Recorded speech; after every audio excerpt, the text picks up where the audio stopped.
Hello lovely people, how are you all doing today? I do hope you are well. I am well, but for the fact that suddenly I've run out of energy again today.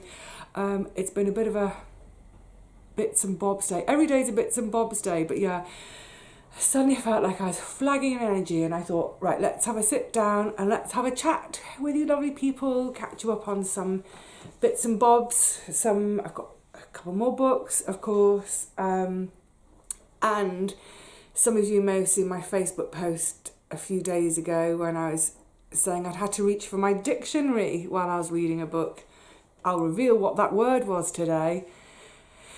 Just before I go on, when you see this, by the time you see this, it will be the RSPB Garden Birdwatch Weekend. In the past, I've talked about this from my shed, reminding us all to go and watch our garden birds or park birds, wherever your open space is. Go and watch the birds for an hour. So if you haven't already done it this weekend, you've still got time, because you'll be seeing this on Sunday. You've still got time to either sit in your living room looking out into your garden, if it's a really chilly day, or go to your allotment, go to your local park, wrap up warm, flask of hot chocolate or something, and go and look at the birds for an hour. If you go to the RSPB website, there are instructions about how to log your bird watching, and it's all part of the survey that the RSPB do every year.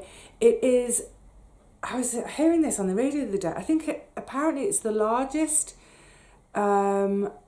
community science research project in the world, apparently, or is it in the UK? Certainly in the UK, but I think they said in the world, because this is all of our observations and our bird counting is going towards research. So it's well worth doing. Yay, let's try and save our birds, and by saving the birds, that means we're saving their habitats, and by saving their habitats, let's think of it as for all of us, our mental health, our physical health, all those things. Anyway, yes, so that's happening this weekend. I've already done mine.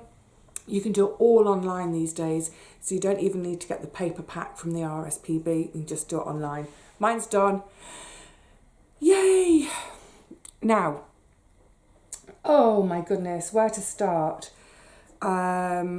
It's Friday. I've definitely got that Friday feeling. It's Friday of, you're seeing this, you're going to see this on Sunday, but I've got that kind of Friday feeling.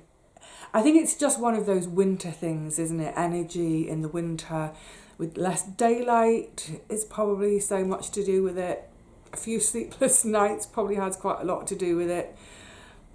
And probably lack of time in the garden has something to do with it. I'm not going to talk about the garden today. I'm going to do another video shortly about plans for the garden for the year. But yeah, it's definitely been missing in action in January, shall we say. I've been a couple of times for vegetables, for harvesting, but that's it. The weather's been rubbish. Anyway, enough said on the garden. I'll talk about things to do with the garden at length in the seed video and the plan video. So, in the meantime, just getting on with things at home. All the normal things that I do anyway, plus I'm now starting to sneak a few extra things into my schedule that are to do with the house move. I'm trying to, when I was saying about, in the last few videos about budgeting and planning and decluttering and all that, they're all things I would do every year anyway, in terms of budgeting and planning, not the decluttering. I don't have clutter. But they are especially important this year because my life is busy enough as it is anyway, without shoving in an extra job of move house, which is quite a big job to do. So yeah, as part of that planning, I know there are certain big jobs I need to get on with doing with reference to selling this flat, to do with decorating and repairs. But there are some smaller jobs as well. So what I've been doing is I've just been starting to nibble away at the smaller jobs. So for example, for existence, I was going to say for existence, honestly, I really am Friday today. For example, by about 8 o'clock in the evening these days, I'm done for. I just feel like I can't do any more work. But I can't just idle the hours away doing nothing. So I might read. That's nice. Then I am doing nothing. But otherwise, I'm trying to find jobs. I line them up next to the sofa. So if I'm just sitting on the sofa, there's a job immediately to the left of me to get on with doing. And one of those recently was on the subject of decluttering, was papers. Actually, just before I come to that, Christmas continues to arrive. I had this really lovely card from Sue. Isn't that adorable? I do love my foxes. Sue, thank you so much for your card. Thank you so much for your kind words. It's really sweet. Do I dare put a Christmas card out this late? No, I can't. I'll put it on the bureau in a minute. Yeah, thank you for your kind words. Much appreciated.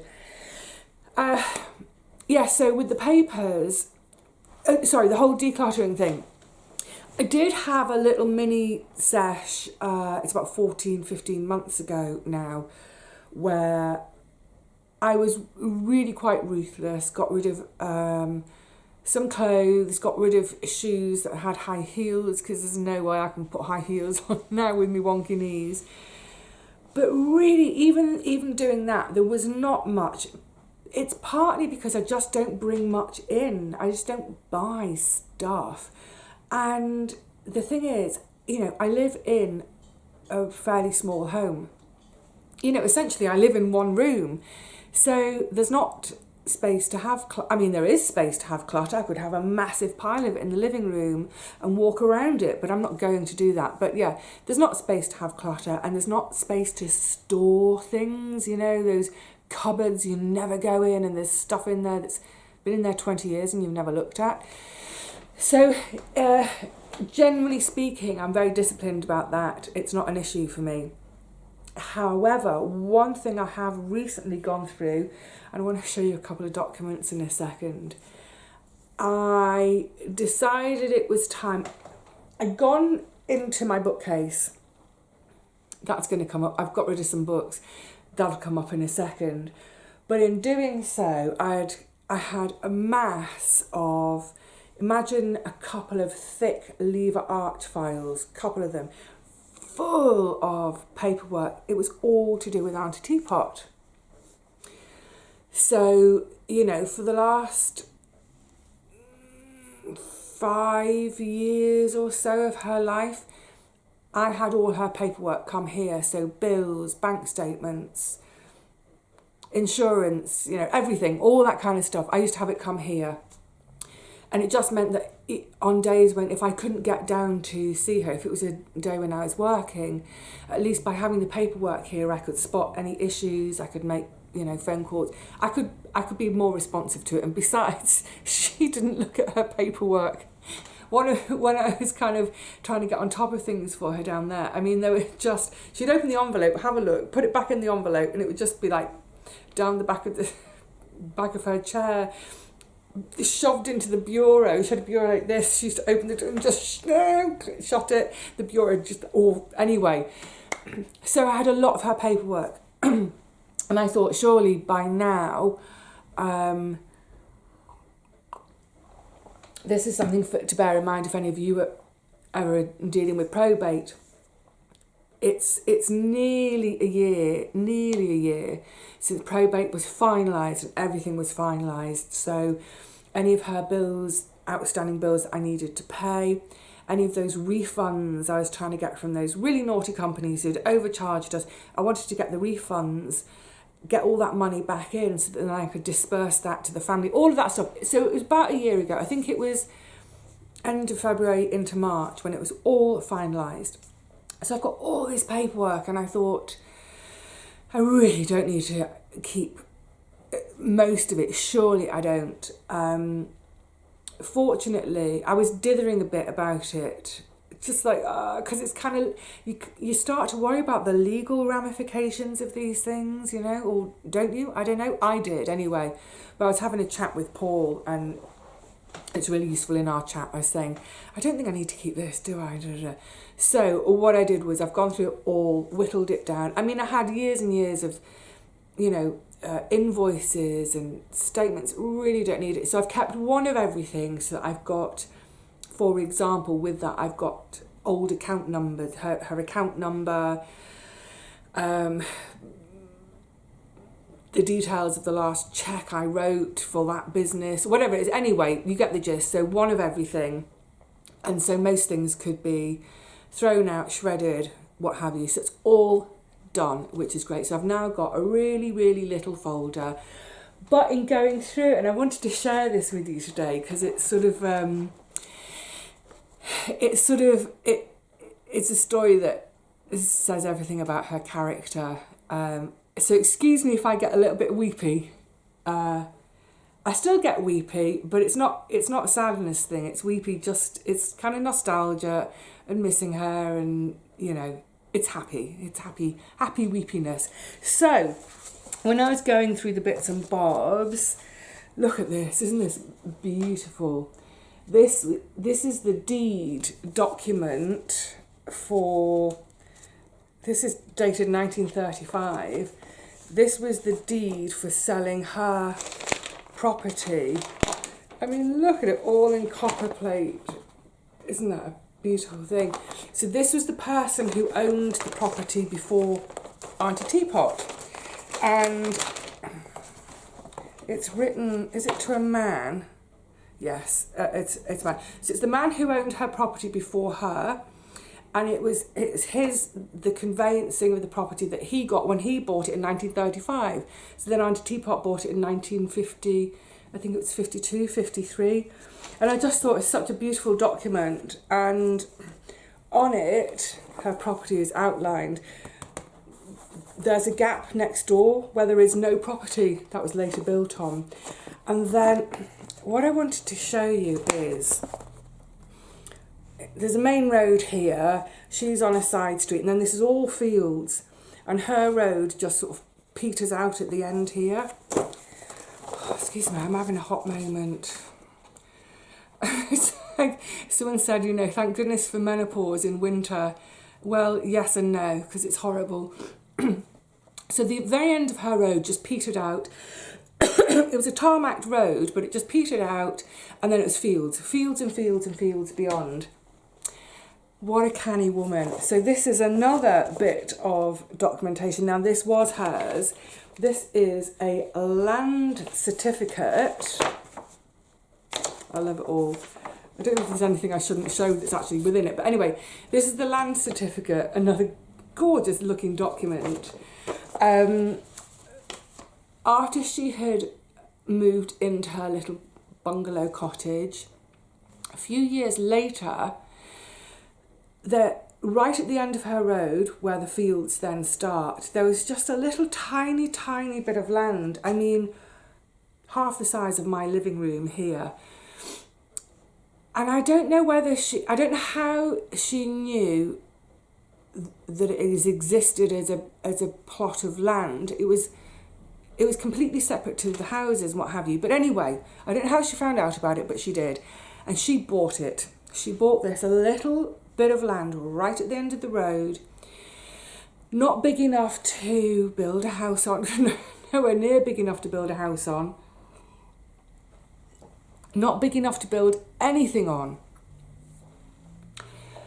She bought it purely, this was her thinking, to save the field beyond. Her rationale was that if she bought the end of her road, it could never, ever be made into a through road because she owned that land, and she would never give permission for a road to be built through it and therefore into that field, onto that field, and develop that field. So this little tiny bit of land she bought it specifically, purely to hopefully preserve the fields beyond. And not out of any kind of NIMBY, not in my backyard way, not from the point of view of, oh, I've got a view and I want to keep it, not that kind of way, but trying to preserve a bit of the countryside. I love her for that. I absolutely adore her for that. In later years, quite recently, sort of in the last sort of about 10 years or so ago, one of her neighbours, the house that sort of their driveway comes out nearest it, they said, can we buy it from you, please? I don't own that land. None of us do. Auntie Teapot sold it. She then sold it to one of the neighbours, and the neighbours basically built a little bit of an extension to their driveway.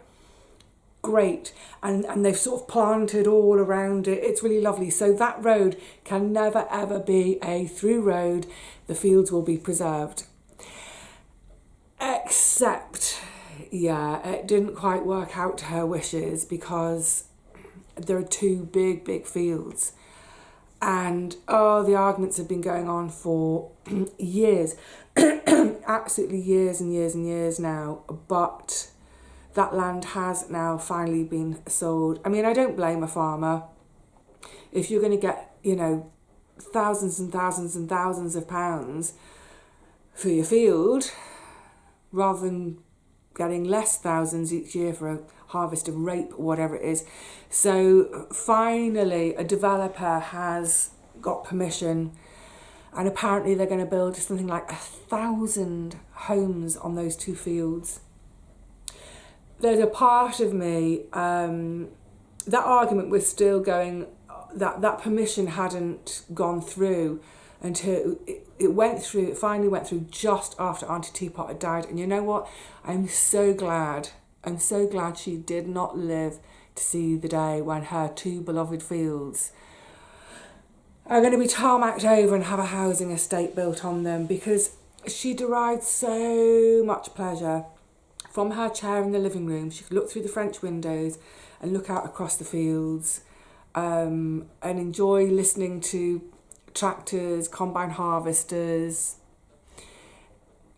In the later years, her eyesight was really failing, and oftentimes I'd get down there and she'd say, what are they growing? Go and check the field. What are they growing? What have they planted? So I'd go round to the field, and maybe it would be like April, and there'd just be these little green shoots. I don't know, I can't identify it. It's a grain. I don't know what kind of grain, Auntie Teapot. We'll have to wait and see. But yeah, I love it. So I got rid of a lot of stuff, but that I've kept because what I will have to do is I'll have to write a little story about what the significance is of this document, that Auntie Teapot bought it to try to save a field, so that when I pop my clogs and someone's going through my stuff and they find it, they'll go, oh, that was great, whatever, Auntie Teapot on a mission to save a field. Well, and the thing is about documents as well, they don't take up too much space to keep. And I love it. It's a piece of paper that, in a nutshell, kind of sums up Auntie Teapot. So I've been doing my decluttering as well. And like I was saying in the decluttering video, start with the paperwork. Well, in my case, paperwork was the only thing that needed doing. But yeah, that's all done now, really tidy. A lot of it I could just chuck as was. Some of it has been shredded. Oh, talking to the garden, I will take the shreddings, can go into my compost. I need a bit of that kind of dry/brown stuff because the compost is really slimy. Too much wet, too much green, what have you. Anyway, let me just look at what I wanted to talk about today. So yes, paperwork done. So some of the other smaller jobs some of them are sort of annual jobs anyway, like spring cleaning type jobs. But of course, all the more important to do my spring cleaning, like the deep cleaning jobs this year, because I'm going to be putting the flat on the market. So one of the things, I did one the other night, is all my baskets, my vintage baskets. I'm nuts about baskets. I love baskets for storing, organising, dirt. I will talk more about that because I think I'm going to do a video about how I clean my vintage baskets, because I think that'd be useful for folk, because they do get dusty, they do get grimy. They're beautiful things. Let's look after them. So I think I'll line up a video of that. I might pair it with another cleaning job. I think it's time, for instance, in the bathroom, I think it's time to get tackling the lime scale again, because we have such hard water in London. That lime scale really builds up, so around the taps and bits and bobs like that. So yeah, I think we'll do some cleaning videos. I don't like regular cleaning, normal cleaning. It's boring. I do it because I have to do it. It's boring, but I don't mind when it's a special little project like the baskets. So yeah, we'll do that at some point. Now on to books, and also books declutter. There's a little story that goes with it, which how should we order this? I never know how to order things. Yeah, I'll tell you that little story when I come to the book. But first of all, yeah, I've got 3 books to talk about today. I've got Alice Fowler, I've got this book On the Marshes, and I've got that lovely book that was gifted to me. So I took my bookmark out, the John Lewis Stemple, The Wood. Right, I'm going to start with Alice Fowler because I didn't have a very positive reaction for it. So I'm going to talk about it anyway, but let's get it out of the way so that we end on something more positive. It's Alice Fowler's, it's called Hidden Nature, A Voyage of Discovery. Lovely title, looking up through the trees, but it almost suggests a waterway, doesn't it? Sort of gives away what it is. Now, I adore Alice Fowler, absolutely adore her to bits. I love her writing in the garden, in her books, her gardening books. I've always liked her when she's presented on Gardener's World, though I rarely watch it, but I don't know if she's still on it even, but you know, a few years ago when she was. And I became aware of this book. When was it published? A couple of years ago. It's only been out, 2017. I am behind the times, aren't I? And I thought, I'm going to look out for that because I love her. I can't wait to read it. So I managed to get hold of a lovely brand new copy. And I thought, brilliant, I'm going to put this in my shop. But in my shop, I thought, well, there's some gaps. I might as well turn books out to display what's in my shop because it's a little shop. By the way, people say to me, what are the details for your shop? They're always in the more info bit or read more bit below the video. Anyway, I thought before I put it in the shop, I'm going to have a quick read. Yay!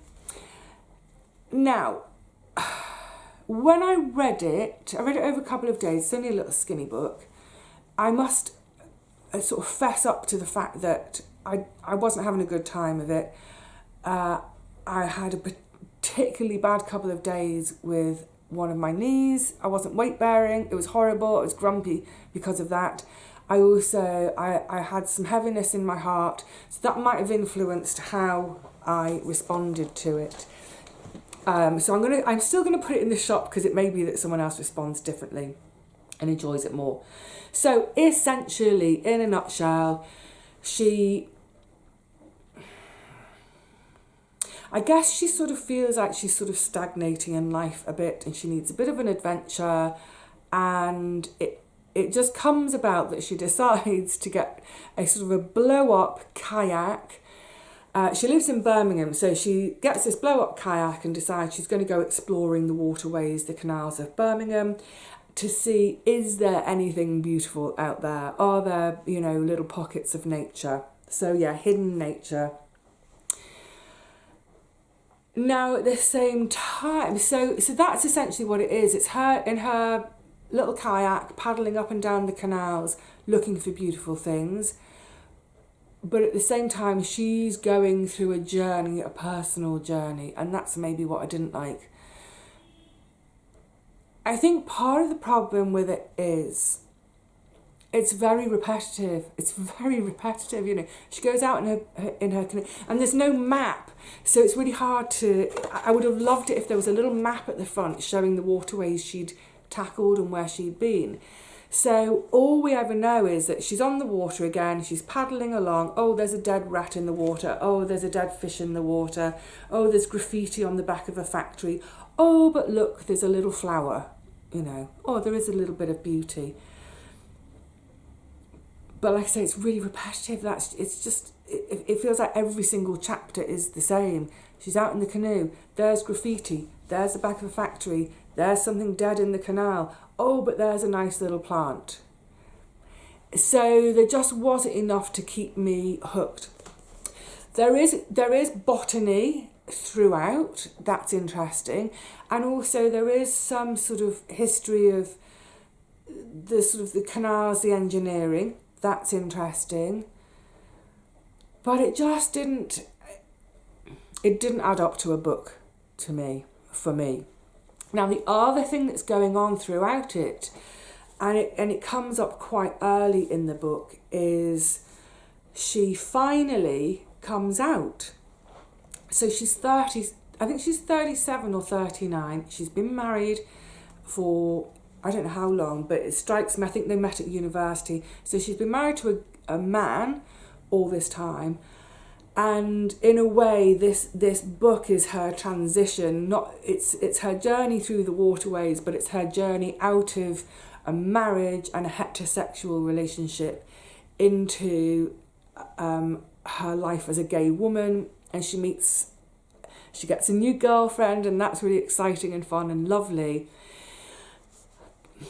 But obviously, that is wrought with so much sort of difficulty and pain for her. She goes through all sorts of feelings of guilt, and I mean, bravo for her being kind of going into herself and finding that truth and saying, I have to live by my truth, I have to live truthfully.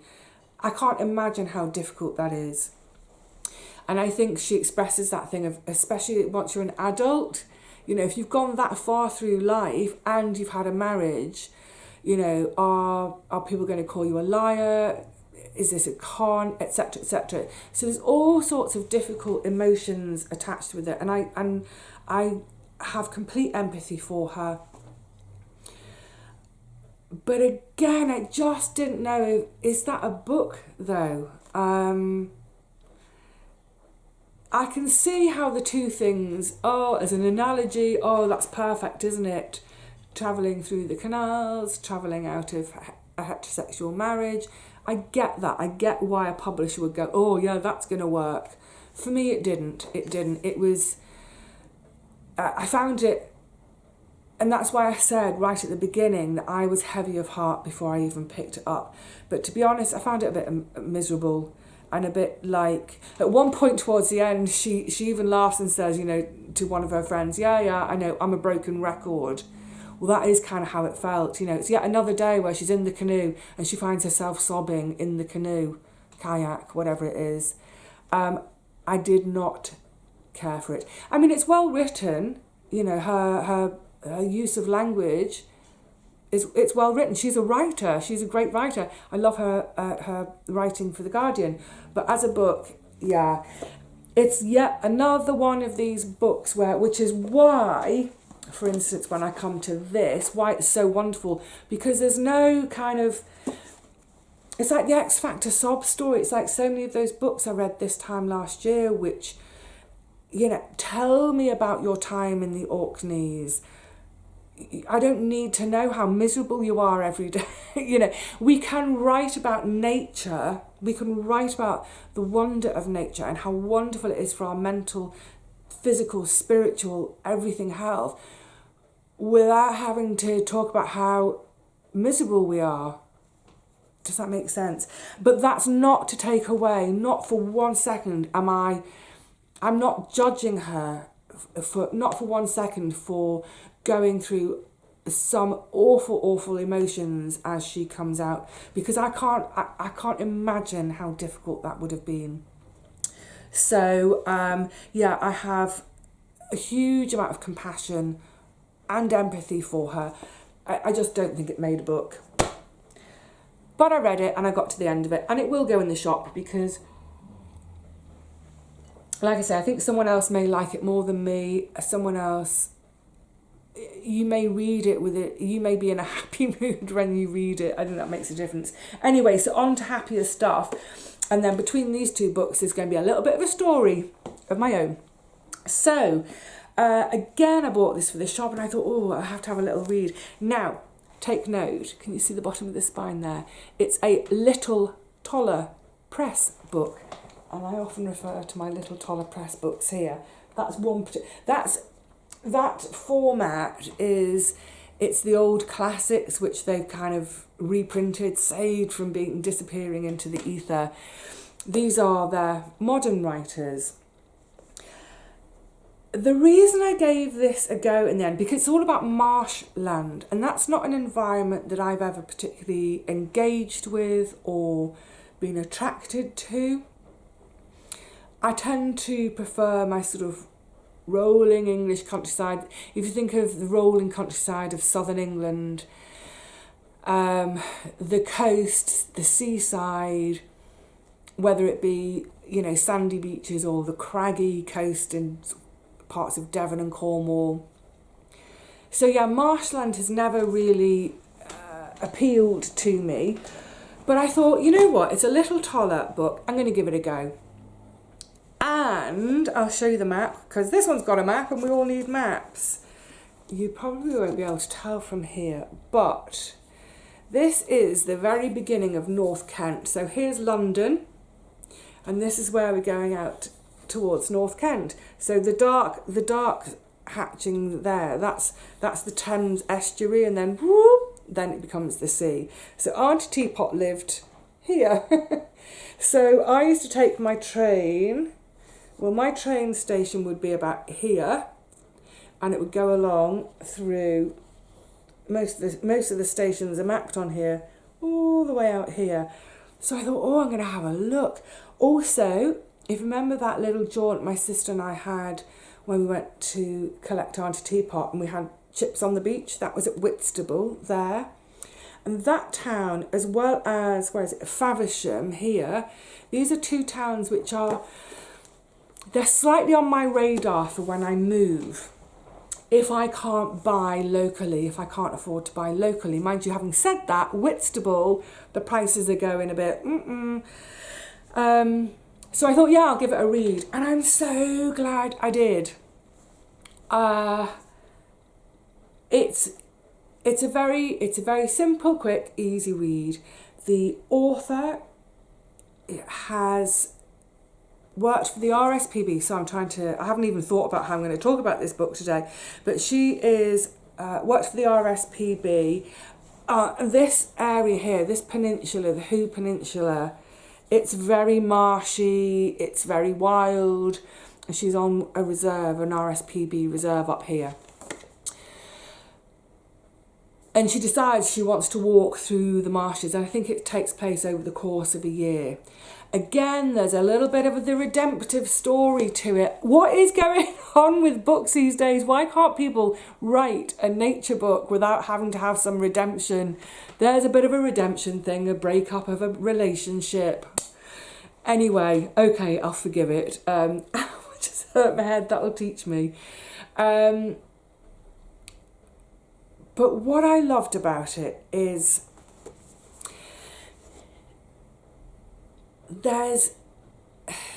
and the feeling comes through so much, there's an essence that this whole marshy stretch across North Kent, well, that first bit of North Kent, it's sort of, it's other. The world there is other. It's neither sea nor land. It's on the outside. It's outside of land and normality. It's other.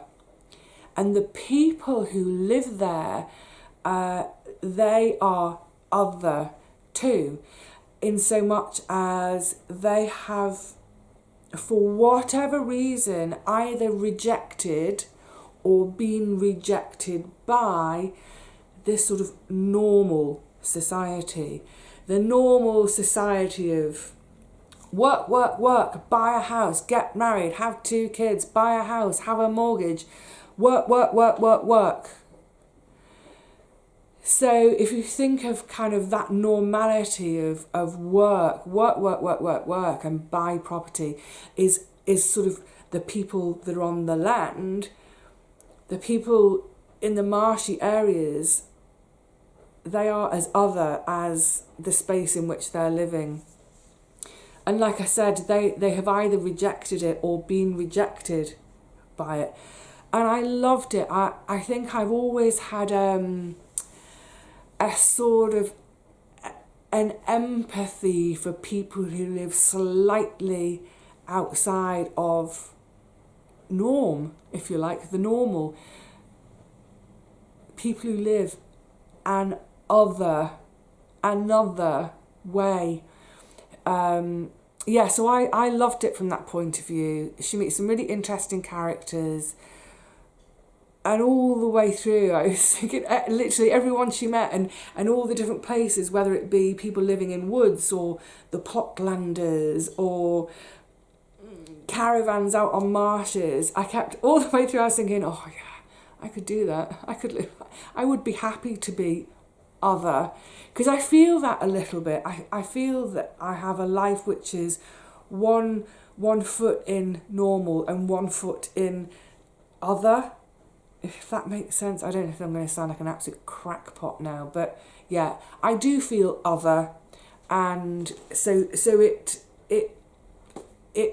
spoke to me. Let's say that. Her writing, it's lovely, it's easy, it's flowing.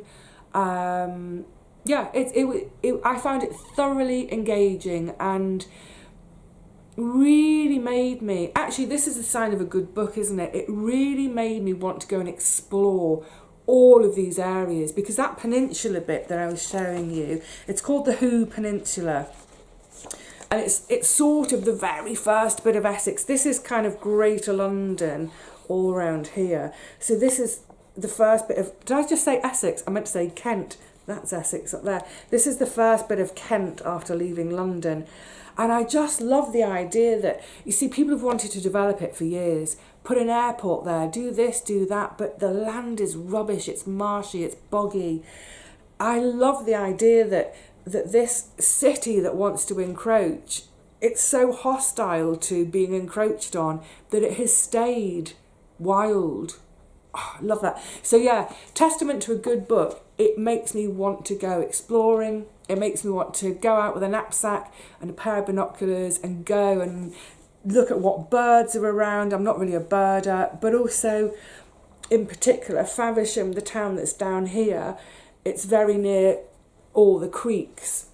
I met a wonderful, I'll tell you that story another day if I remember to. When I was buying new furniture for Auntie Teapot's place, I had to buy, fridges, freezers, ovens, what have you. I bought an oven from a lady in Faversham, and she was telling me about when there'd been a shipwreck and all the oranges had floated up the creeks up into Faversham. Loved that. So really inspiring. Loved it.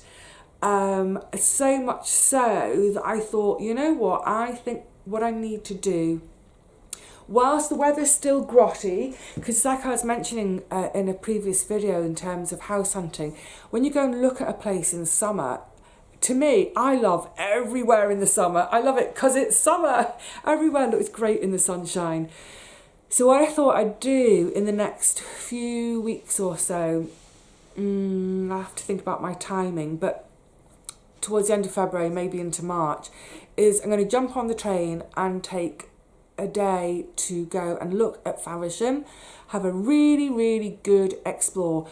The idea of doing it in that grotty weather is, or when it's kind of cold and grey, is if I can like a place when it's cold and grey, brilliant. So yes, thank you Carol Donaldson for On the Marshes. I'm really excited. I just want to get some welly boots on now and go and explore. I want to go and squelch in the marshes. And of course, for those of you literary fans, for those of you who are fans of Great Expectations, I couldn't think then, Charles Dickens, when Magwitch comes out through the marshes, that terrified me when I was a child. Of course, that was that Who Peninsula that's the marshes that Magwitch was coming out of and rattling.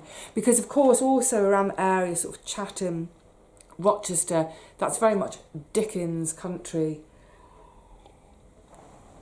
Now, going on from that, before I get to the wood, Little Toller Press, bear that in mind, I had decided, you can't see it because it's right towards the top shelf, I took a little run, a little tiny, about 5.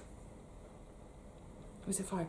I decided to test the water with my local bookshop in terms of them buying books from me. So I took this little handful of first editions in.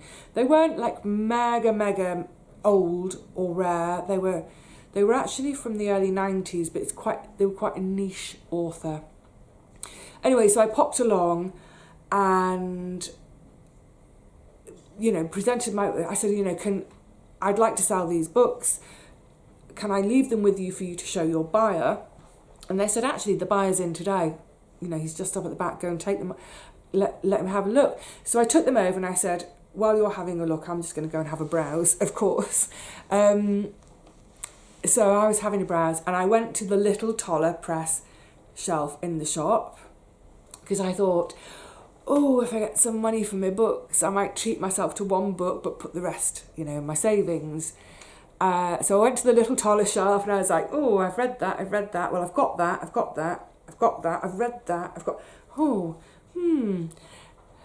So there were no Little Tollers that I haven't got or haven't already read that they had in stock. And I thought, never mind. So I had a really good look through the whole natural history section. I was like, yeah, read it, got it, read it ages ago, can't remember.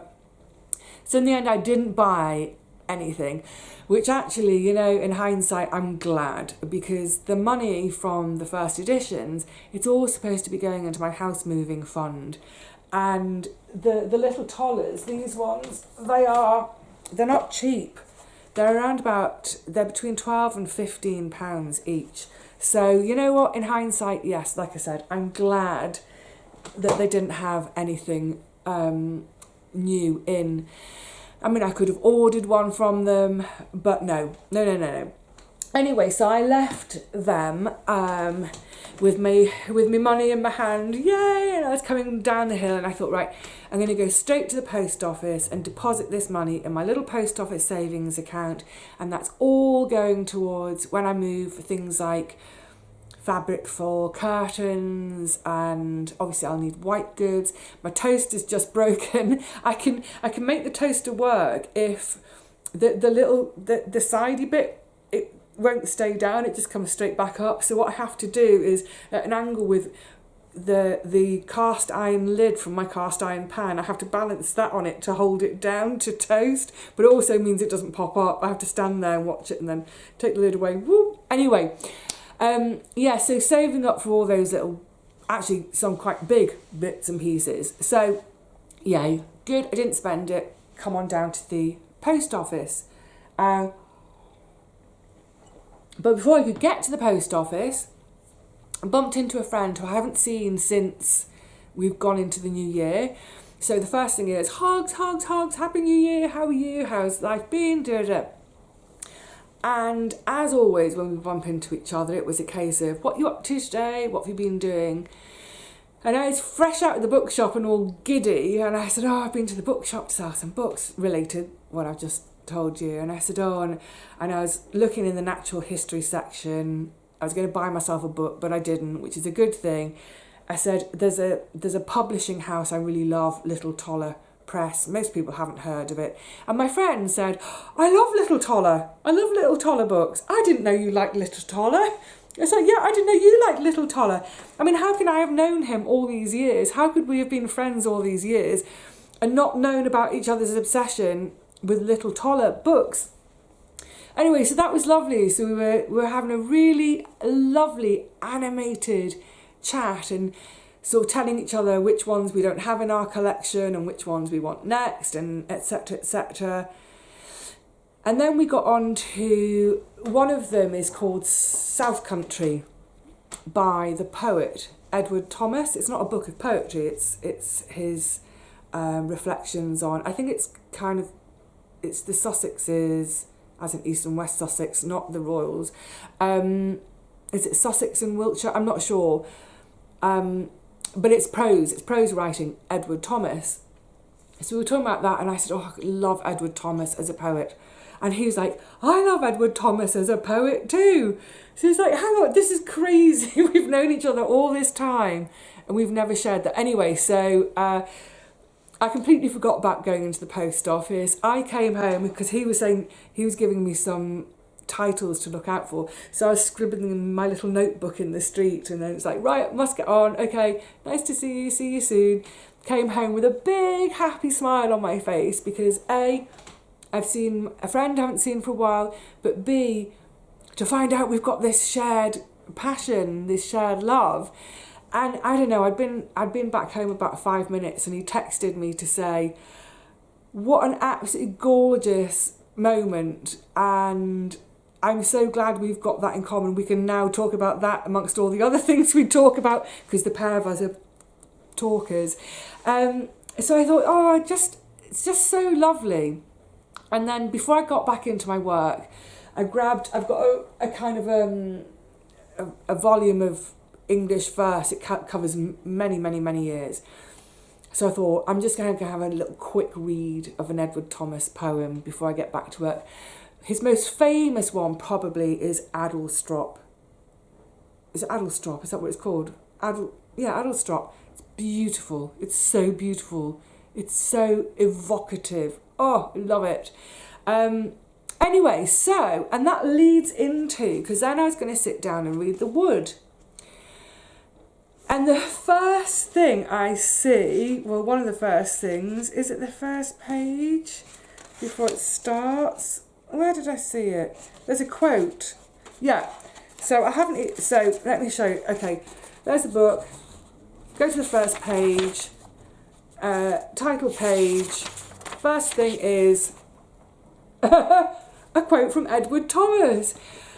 I love that kind of synchronicity and all that kind of... I love how things somehow just connect and they're right and they form this... I don't know, it's the bubble of my little world. Oh, I love it. Anyway, so that evening I immediately got stuck into The Wood, The Life and Times of Cockshut Wood by John Lewis Stemple. Again, like Meadowland, it's just so lovely. It's laid out, it's diary entries from January through to December, or I think this one starts in December and goes through to the following November. And it was such a delightful surprise after Meadowland, because I thought it would be very similar, the diary format. But in this one, there are quite a few quotes from different poets. There's quite a lot of poetry throughout. There's some recipes in there. I wasn't expecting recipes. He has the most lovely, gentle way of taking us with him, with his observations, helping us. His words help us to see, oh, that's obvious, isn't it? What am I trying to say? There's a lovely flow and a pace to the book. It's not a page turner in terms of, oh, what happens next? But it does keep driving onwards, that pace quality. We are very, very aware, obviously, of the seasons, and I think that's part of what drives it. But his language is so clear. I'm not really being clear now. He's like this beautiful chalk stream. You can see right to the bottom, but it takes us along. We're carried along. It's effortless. His style is effortless, I suppose I'm trying to say. He's not too verbose. It's not flowery language, but somehow it's intensely poetic. And I think it's because he is quite succinct. His writing is quite succinct and essential, that it feels like poetry almost. beautiful. Absolutely loved it. Highly recommend. I don't think it's going to knock Meadowland off its top spot, but it's a very close second. It might be my book of this year. I thought it might be. I loved it. Thank you so much, Gorgeous, for sending it. Yeah, I thoroughly loved it. And I think I'm going to pass it on to that friend I was just talking about, who's talking about Edward Thomas, and because I think he will really enjoy it. So I'm going to pass it along to him, and then he can pass it along to someone he thinks might enjoy it. Now, the word. It was this book that took me to my dictionary. So, reaching for dictionary. I can't remember if I mentioned this before at any other point. I've been talking for ages. We'll wrap it up really soon, I promise. I can't remember whether this conversation I had with you or whether I had it with Paul, or whether Paul had it on Sunday Chat with his viewers about books that require you to then look a word up in a dictionary. And I was saying I really like that because that develops me. It's freezing cold now. My vocabulary gets extended. He was taking the mick out of me the other day though, because I was talking about going and grabbing my dictionary, and he said, have you ever heard of this thing called Google? Yeah, shut up. Of course I've heard of Google. But the thing is, when I'm reading, I'm curled up on the sofa, I'm under my quilt because it is still quite chilly at night. We've got some sunshine today, which is why it's warmed things up a bit. But yeah, I'm under my quilt, I've got my little reading lamp over my shoulder, it's quiet, it's still, it's me and my book. And I've got the dictionary just to the side of me. The last thing I want to do when it's like that, because it's just perfect, is get up out from underneath the quilt into the cold air of the room, go into the kitchen, turn my computer on, wait for the computer to boot up, then go onto Google, find the word and go, oh, okay, then turn it all off, unplug it again, close it, come out, get back under my quilt. No, just reach for a dictionary. Now, the word I was looking for isn't in my dictionary. I'll tell you about it in a second, because I've only got a really small dictionary. My dream, maybe this can be when I move, I can look out for a second-hand one, because it takes up space, is I would love a proper OED, but this one has to do for now. So the word began with X. I've marked the pages back at the end. It's not often I look up an X word. Now, a number of people, when I put this on Facebook, we did it as a little game, try and guess it. They guessed that I might be looking up the word xylem, which I wasn't. Which is a good guess because xylem is to do with plant structure. Let's see. It's the plant tissue that consists of firm-walled, water-conducting tubes. That's why I was doing that. I kind of think of it as tubes. So xylem, good guess. Because you probably guessed I was reading a book about some natural history. Now, the book I was actually looking up, not the book, the word, and I've written it down for you, is xylophile. So I had a bit of a guess at it, based on the context of the book, but also based on a bit of, breaking a word down. So phile is when you love something, a really strong fondness for something. So I'm a bibliophile. I like books. Understatement. So I thought phile, okay, someone who likes. And xylo, well, I was thinking of xylem, and I was thinking, well, it's plant structure. Is it someone who likes or loves plants? We think of xylem particularly for trees, and the book is about the woods, so I thought maybe it's a lover of or a liker of woods. Good guessing. Good kind of breaking it down. Now, the word xylophile, you're not going to be able to see, there's no point. Xylophile isn't in my dictionary. However, xylophilus is. And xylophilus means, so it would be xylophil, instead of xylophile, take the E off and add O-U-S, xylophilus means, I've lost it again, growing or living in or on wood. So a xylophile is someone who loves growing in or living on wood. I guess it means anyone who loves the woods. So yeah, that was a fun new word to learn, a xylophile. I think we could probably say that a lot of us are xylophiles, aren't we? Although probably not to the extent of John in his book when he's in his wood. It's so lovely because obviously there's all the trees, the change of the seasons, but there's also the kind of the slight japes of moving the pigs around in the wood to make sure they don't scarf all the bluebells when the bluebells first come out, or then moving the cows off, because he has the cows and the pigs at times are in the wood. So yeah, highly recommend it. Absolutely just loved it. And again, it's just want to romp through, really enjoyed it. On the Marshes, Carol, really enjoyed it, really interesting.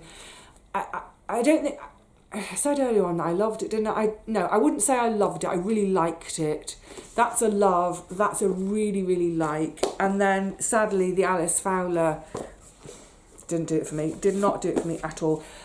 But that's not to say it wouldn't do it for someone else. And I'm sure actually there are a myriad of you who really like Alice as well, whether it's for her books, her TV presentation work. So you know what, give it a read, make your own mind up. Maybe it's something I should read again another day when I'm happier. No, I won't bother, life's too short to reread these days. Right, my lovies, I think I'll react for ages today, so let's call it a day for now. There, don't forget, because you're seeing this on Sunday, there is time for you to go and look at the gorgeous birds that you have in your garden or whatever your green space is to help the RSPB with this year's survey. I think, yes, next time we meet, yeah, let's talk about the garden next before anything else, because I'm going to need to start thinking about the garden again. So let's have a catch up about the garden, and then at some point we can do some basket cleaning and other. Let's do some cleaning. Oh, come over and do my cleaning for me, someone, will you? I hate cleaning. Anyway, we'll do that over the coming weeks. So, in the meantime, please, lovely people, look after yourselves. Look after each other, be kind to strangers, be a xylophile, be kind to trees too. Alright lovelies, until the next one, cheerio.